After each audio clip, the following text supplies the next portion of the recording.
अस्सलाम वालेकुम दोस्तों, कैसे हो? उम्मीद है कि सब खैरियत से होंगे। अल्लाह आप लोगों को ऐसे ही खुश रखे। सरकार दो आलम सल्लल्लाहु अलैहि वसल्लम की पूरी जिंदगी पर बनने वाली वीडियो सीरीज जिसका नाम मोहम्मद सब के लिए है सल्लल्लाहु अलैहि वसल्लम, ये उसका 75वां हिस्सा और आखिरी हिस्सा है, यानी पार्ट 75 है और लास्ट पार्ट है। थोड़ा हम रिकैप कर लेते हैं कि हमने 74वें हिस्से में क्या सुना। हमने 74वें हिस्से में सुना आप सल्लल्लाहु अलैहि वसल्लम के आखिरी जमाना और आखिरी लम्हात का हम तस्करा कर रहे थे।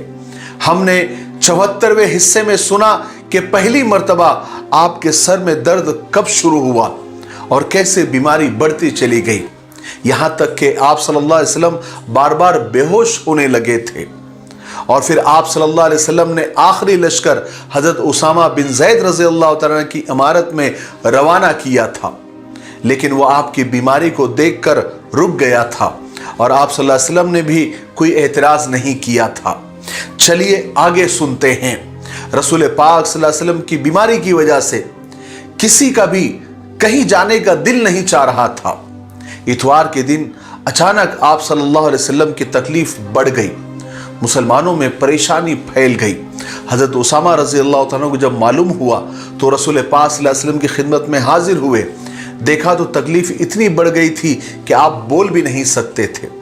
हजरत उसामा रज़ियल्लाहु तआला फौरन झुककर आपके पेशानी को बोसा दिया। आप सल्लल्लाहु अलैहि वसल्लम ने आसमान की तरफ हाथ उठाए, फिर उन्हें हजरत उसामा रज़ियल्लाहु तआला के सर पर रख दिया। आप सल्लल्लाहु अलैहि वसल्लम उस वक्त कुछ बोल नहीं सकते थे, मगर हजरत उसामा रज़ियल्लाहु तआला समझ गए कि आप सल्लल्लाहु अलैहि वसल्लम उनके लिए दुआ फरमा रहे हैं। जियारत करने के बाद हजरत उसामा रज़ियल्लाहु तआला अपने लश्कर के यानी अपने पड़ाव में चले गए। इधर बीमारी को बढ़ता देखकर सहाबा इकराम ने आप सल्लल्लाहु अलैहि वसल्लम को दवाई देने का इरादा किया। वो समझ गए कि ये तकलीफ कोई पलोसी बीमारी यानी फेफड़ों में पानी आ जाना और फिर खांसी उठना है। साहबा इकराम ने वो बीमारी का अंदाजा लगाया, फिर उसी की दवाई तैयार की और आप सल्लल्लाहु अलैहि वसल्लम को देने लगे। रसूल पाक सल्लल्लाहु अलैहि वसल्लम ने वो दवाई लेने से इनकार किया, यानी मना फरमा रहे थे, मगर साहबा इकराम समझे कि जैसे बीमार दवाई पीना पसंद नहीं करता, शायद आप सल्लल्लाहु अलैहि वसल्लम भी उसी तरह इनकार फरमा रहे हैं। तो सहाबा इकराम ने फिर भी इनकार करने के बावजूद भी वो दवाई आप सल्लल्लाहु अलैहि वसल्लम को पिला दी। जब आप सल्लल्लाहु अलैहि वसल्लम की तबीयत संभली तो आप सल्लल्लाहु अलैहि वसल्लम ने फरमाया कि मैंने तुम्हें दवा पिलाने से मना किया था ना, फिर तुमने मुझे क्यों पिलाई? फिर आप सल्लल्लाहु अलैहि वसल्लम ने उसकी सजा में फरमाया कि इस वक्त जितने भी आदमी यहां मौजूद है, सबके मुंह में मेरे सामने वो दवाई डाली जाए, सिवाय अब्बास के, क्योंकि वो उसमें शरीक नहीं थे। आप सल्लल्लाहु अलैहि वसल्लम के हुक्म पर उस मजलिस में जितने भी सहाबा मौजूद थे, सबको वो दवाई पीनी पड़ी। यहां तक कि हजरत मैमुना रज़ियल्लाहु तआला अन्हा रोजे से थी, मगर फिर भी उनके मुंह में दवाई डाली गई। इस वाक़ये को वाक़ये लदूद भी कहते हैं। बहरहाल 12 रबीउल अव्वल पीर का दिन सुबह के वक्त आपकी तबीयत पहले से अच्छी लगने लगी थी। सुबह की नमाज के वक्त आप सल्लल्लाहु अलैहि वसल्लम ने हुजरे का पर्दा हटाकर मस्जिद में देखा। उस वक्त हजरत अबू बकर सिद्दीक रज़ियल्लाहु तआला नमाज पढ़ा रहे थे। ये मंजर देखकर आप सल्लल्लाहु अलैहि वसल्लम मुस्कुरा दिए और खुशी की वजह से आपका चेहरा बहुत ज्यादा चमक उठा। रसूल पाक सल्लल्लाहु अलैहि वसल्लम को इस तरह खुश देखकर सहाबा का तो खुशी का कोई ठिकाना ही नहीं रहा। ऐसा लगता था कि सहाबा अब नमाज तोड़ देंगे। हजरत अबू बकर सिद्दीक रज़ियल्लाहु तआला इमाम थे। हुजूर पाक सल्लल्लाहु अलैहि वसल्लम को देखकर उन्होंने इरादा किया कि वो पीछे आ जाए ताकि रसूलुल्लाह सल्लल्लाहु अलैहि वसल्लम तशरीफ ले आए, मगर आप सल्लल्लाहु अलैहि वसल्लम बहुत ज्यादा कमजोर हो चुके थे। आप सल्लल्लाहु अलैहि वसल्लम ने हजरत अबू बकर सिद्दीक को नमाज पूरी करने का इशारा किया और पर्दा डाल दिया। ये रसूलुल्लाह सल्लल्लाहु अलैहि वसल्लम की आखिरी झलक थी जो सहाबा इकराम ने देखी थी। उसके बाद आप सल्लल्लाहु अलैहि वसल्लम को जिंदगी में आप सल्लल्लाहु अलैहि वसल्लम को देखने का सहाबा को मौका नहीं मिल सका। नमाज के बाद हजरत अबू बकर सिद्दीक रज़ियल्लाहु तआला फौरन हुजरे में तशरीफ ले गए रसूल पाक सल्लल्लाहु अलैहि वसल्लम के पास। उस वक्त आप सल्लल्लाहु अलैहि वसल्लम बहुत सुकून से थे, तबीयत भी अच्छी लग रही थी। इसलिए हज़रत अबू बकर सिद्दीक रज़ी अल्लाह तआला आप सल्लल्लाहु अलैहि वसल्लम से इजाज़त लेकर शहर से बाहर अपनी दूसरी बीवी के पास चले गए, क्योंकि आज उनकी बारी का दिन था। हज़रत अली रज़ी अल्लाह तआला अन्हु ने भी आकर लोगों से कहा कि अल्हम्दुलिल्लाह सरकार दो आलम सल्लल्लाहु अलैहि वसल्लम अब अच्छे हैं। ये सुनकर लोगों को भी इत्मीनान हो गया, वो भी इधर उधर चले गए। सहाबा रसूल पाक सल्लल्लाहु अलैहि वसल्लम की खैरियत मालूम करने के बाद मुतमईन हो गए और सब अपने अपने घरों को चले गए। मगर यहाँ पर थोड़ी ही देर के बाद सरकार दो आलम सल्लल्लाहु अलैहि वसल्लम पर नज़ा की कैफियत शुरू हो गई, यानी आखिरी लम्हात शुरू हो गए। आप सल्लल्लाहु अलैहि वसल्लम हज़रत आयशा रज़ी अल्लाह तआला की गोद में सर रखकर लेट गए। तकलीफ की और कमज़ोरी, तकलीफ इतनी बढ़ गई थी और कमज़ोरी हर लम्हा ब लम्हा बढ़ती जा रही थी और सेहत के आसार कम होते जा रहे थे। आप सल्लल्लाहु अलैहि वसल्लम ने उस वक्त, आप सल्लल्लाहु अलैहि वसल्लम के पास उस वक्त पानी से भरा हुआ एक प्याला रखा हुआ था।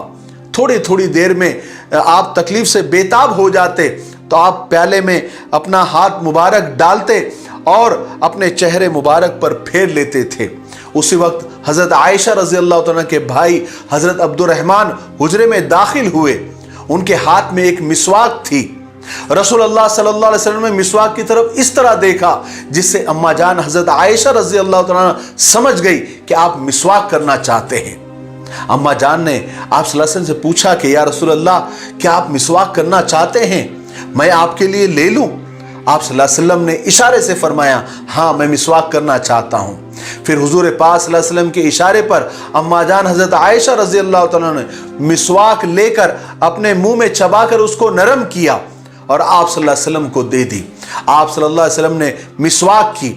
नज़ा के दौरान में भी आप सल्लल्लाहु अलैहि वसल्लम की ज़बान मुबारक पर ये अल्फाज आ रहे थे कि अल्लाह ताला के सिवा कोई माबूद नहीं और बेशक मौत की बड़ी सख्तियाँ है। उसके बाद आप सल्लल्लाहु अलैहि वसल्लम ने छत की तरफ देखा और हाथ उठाकर फरमाया, अल्लाहुम्मा फी रफ़ीक़िल आला, अल्लाहुम्मा फी रफ़ीक़िल आला, यानी ए अल्लाह मैं रफ़ीक़ आला में जाना चाहता हूँ जो नबियों और रसूलों की जगह है। इसी के साथ आप सल्लल्लाहु अलैहि वसल्लम की रूह मुबारक और पाक रूह रफ़ीक़ आला की तरफ परवास कर गई और हाथ नीचे ढलक गया और इस तरह सरकार दो आलम सल्लल्लाहु अलैहि वसल्लम ने इस दुनिया से पर्दा फरमा लिया। जैसे ही ये खबर फैली तो मालूम होने लगा जैसे क़यामत आ गई। हर शख्स बदहवास, हैरान, परेशान हो गया। हज़रत उस्मान रज़ी अल्लाह तआला पर तो सख्ते की सी कैफियत हो गई। हज़रत अली रज़ी अल्लाह तआला रोते रोते बेहाल होते जा रहे थे, यहाँ तक कि हज़रत अली बेहोश हो गए। अज़वाज मुतहरात यानी आप सल्लल्लाहु अलैहि वसल्लम की बीवियाँ गम से निढाल हो रही थी। हर मुसलमान रंज और गम से तड़प रहा था। हज़रत उमर रज़ी अल्लाह तआला का हाल तो सबसे अलग ही था। उन्होंने जब ये खबर सुनी तो यकीन नहीं किया, बल्कि तलवार खींचकर खड़े हो गए और कहने लगे कि बाज मुनाफिक ये कह रहे हैं कि रसूलुल्लाह सल्लल्लाहु अलैहि वसल्लम का इंतकाल हो गया है। खुदा की कसम, आप सल्लल्लाहु अलैहि वसल्लम हरगिज नहीं मरे हैं, बल्कि आप सल्लल्लाहु अलैहि वसल्लम अपने परवरदिगार के पास गए हैं जैसे मूसा अलैहिस्सलातु वस्सलाम गए थे। खुदा की कसम, आप जरूर वापस आएंगे और उन लोगों को सजा देंगे जो ये कह रहे हैं कि आप सल्लल्लाहु अलैहि वसल्लम का इंतकाल हो गया है। हज़रत अबू बकर सिद्दीक रज़ी अल्लाह तआला अन्हु के पास जब ये वहशतनाक खबर पहुंची, वो उसी वक्त घोड़े पर सवार होकर मस्जिद नबवी तशरीफ लाए। यहाँ हज़रत उमर रज़ी अल्लाह तआला नंगी तलवार लिए खड़े लोगों के सामने खड़े थे। हज़रत अबू बकर सिद्दीक रज़ी अल्लाह तआला चुपचाप सीधे हुजूर पाक सल्लल्लाहु अलैहि वसल्लम के हुजरे मुबारक में पहुंचे, इजाज़त लेकर अंदर गए। यहाँ पर हुजूर पाक सल्लल्लाहु अलैहि वसल्लम की तमाम बीवियाँ बैठी हुई थी, चारों तरफ बैठी हुई थी। हज़रत आयशा रज़ी अल्लाह तआला अन्हा के सिवा सब ने अपने मुंह पर कपड़ा डाल दिया, अपने मुंह को ढक लिया। हज़रत अबू बकर सिद्दीक रज़ी अल्लाह तआला अन्हु रसूल पाक सल्लल्लाहु अलैहि वसल्लम के चेहरे मुबारक से आपने कपड़ा हटाया और पेशानी को बोसा दिया। हज़रत अबू बकर सिद्दीक रज़ी अल्लाह तआला के आंखों से मुसलसल आंसू बह रहे थे। आपने फरमाया कि या रसूल अल्लाह, मेरे माँ बाप आप पर कुर्बान हो, آپ پاک ہی زندہ رہے اور پاک ہی اس دنیا سے گئے ہیں۔ یہ وہی موت ہے جو اللہ تبارک و تعالیٰ نے آپ کے لیے لکھی تھی اور وہ اب آ چکی ہے۔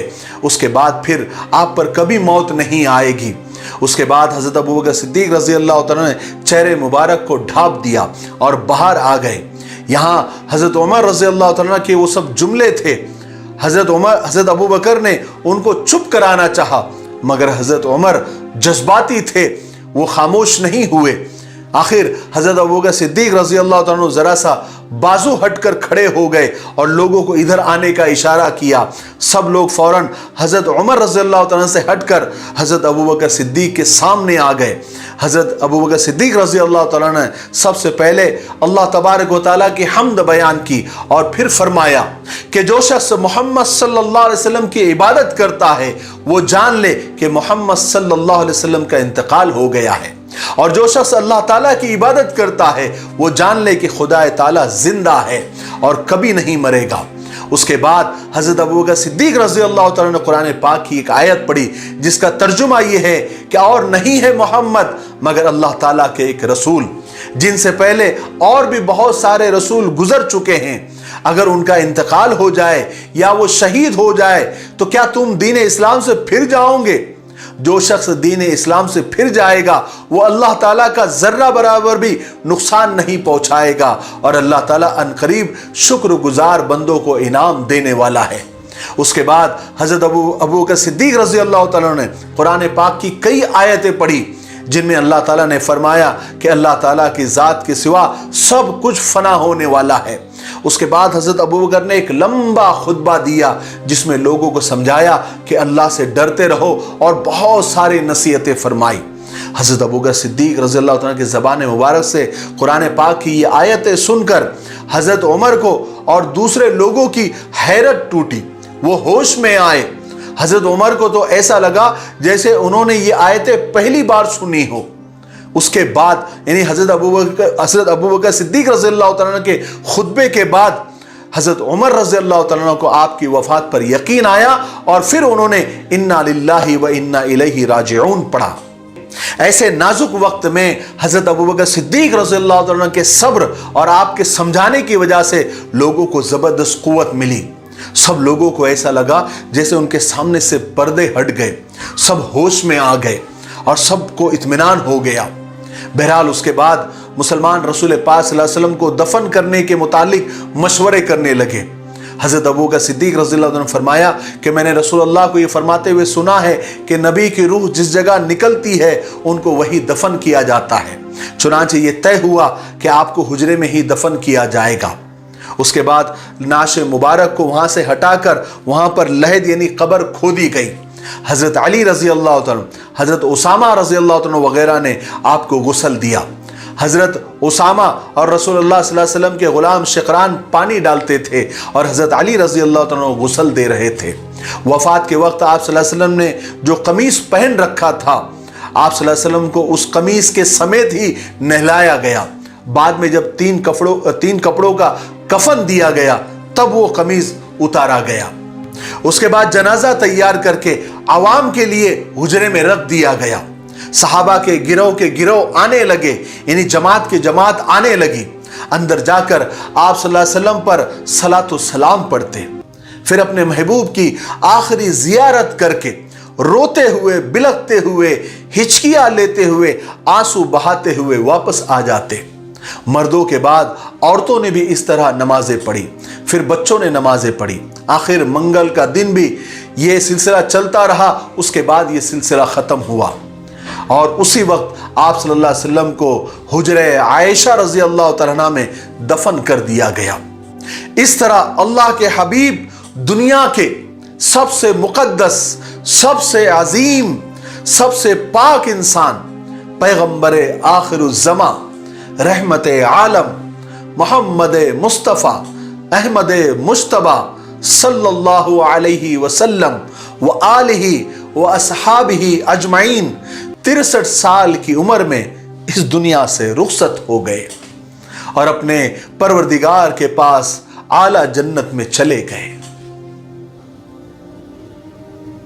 लाखों करोड़ों दरूद और सलाम हो सरकार दो आलम सल्लल्लाहु अलैहि वसल्लम पर। भले रसूल अल्लाह सल्लल्लाहु अलैहि वसल्लम इस दुनिया से पर्दा फरमा गए, लेकिन रसूल अल्लाह सल्लल्लाहु अलैहि वसल्लम का पैगाम आज भी जिंदा है, कयामत तक जिंदा रहेगा। उनका नाम जिंदा है, उनका काम जिंदा है। आपकी ज़बान मुबारक से निकला हुआ एक एक लफ्ज, एक एक हर्फ जिंदा है और जिंदा रहेगा, सल्लल्लाहु अलैहि वसल्लम। चलिए दोस्तों, अब मुझे इजाजत दीजिए। सबसे पहले मैं अल्लाह का शुक्र अदा करता हूं, उसके बाद आप लोगों का शुक्रिया अदा करता हूं। आप लोगों की हिम्मत अफजाई और हौसला अफजाई और प्यार और मोहब्बत ही था और अल्लाह का करम था जो ये मुबारक काम मुझ जैसे गुनहगार से हो सका। मैं ये कहना चाहता हूं कि आप लोग ये बिल्कुल न समझे, न मेरा ये दावा है कि मैंने पूरी सीरत मुकम्मल बयान कर दी है या सुना दी है, बिल्कुल नहीं। सीरत तो एक समंदर है, बल्कि समंदर से भी ज्यादा गहरी है। बड़ी बड़ी जिल्दों में सीरत लिखने वालों ने भी ये दावा नहीं किया कि उन्होंने पूरी सीरत मुकम्मल बयान कर दी है। यकीनन बहुत सारी बातें छूट गई होंगी, बहुत सारे वाकयात छूट गए होंगे। उसके लिए मैं आप लोगों से माजरत खा हूं और माफी चाहता हूं, लेकिन मैंने अपनी पूरी कोशिश की है कि सीरत पाक का हर वो पहलू जो मुदल्लल हो, मुस्तनद हो, वही बयान करूं। मैंने 10 सीरत की किताबों का मुताला करके ये सीरत पाक की सीरीज मुकम्मल की है। इंशाअल्लाह आइंदा एक पूरा वीडियो बनाकर मैं ये सीरीज का पूरा सफर आप लोगों के सामने बयान करूंगा। आप हैरान हो जाएंगे, आज 75 पार्ट्स कंप्लीट हुए हैं। मुझे कोई भी एक वीडियो 6 से 7 घंटे से कम में नहीं बना है। हर वीडियो को कम से कम 6 या 7 घंटे लगे हैं। इंशाअल्लाह मैं पूरी कहानी आपको बताऊंगा। मैं दुआ करता हूं और आप लोगों से भी दुआओं की दरख्वास्त करता हूं कि अल्लाह तबारक व तआला इस सीरीज की बरकत से अल्लाह ताला मेरे गुनाहों को माफ़ फरमाए। आप लोग भी दुआ करें और इस सीरीज को मेरे लिए सदक़े जारिया बनाएं। जब तक लोग इसको देखते रहेंगे